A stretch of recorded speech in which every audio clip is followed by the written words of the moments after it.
যা গরম পড়েছে, তেল মশলা দেওয়া সবজি খেলেই শরীর খারাপ করে যাচ্ছে।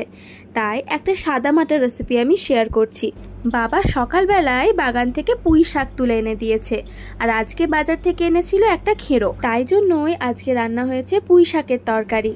পুঁই শাক এবং পুঁইয়ের ডাঁটাগুলোকে ছোট ছোট করে কেটে নেবেন, আর খেরোটাকেও খোসা ছাড়িয়ে একদম ছোট ছোট করে কেটে নিতে হবে। তারপর কড়াইয়ে সামান্য একটু সর্ষের তেল গরম করে ওই 5-6টা মতো বড়ি ভেজে তুলে রাখবেন।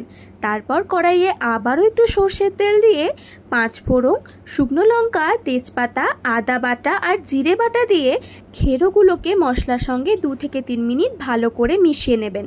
তারপর কেটে নেওয়া পুঁই শাকগুলো দিয়েও সব কিছুকে ভালো করে মিশিয়ে নিতে হবে। পুঁই শাক আর খেরো কেটে নেওয়ার পরে ভালো করে জলে ধুয়ে নেবেন, না হলে শাকে অনেক সময় নোংরা থেকে যায়। স্বাদ মতো নুন হলুদ দিয়ে সব কিছুকে ভালো করে মিশিয়ে নিয়ে ঢাকা দিয়ে রাখবেন 10 মিনিট মতন।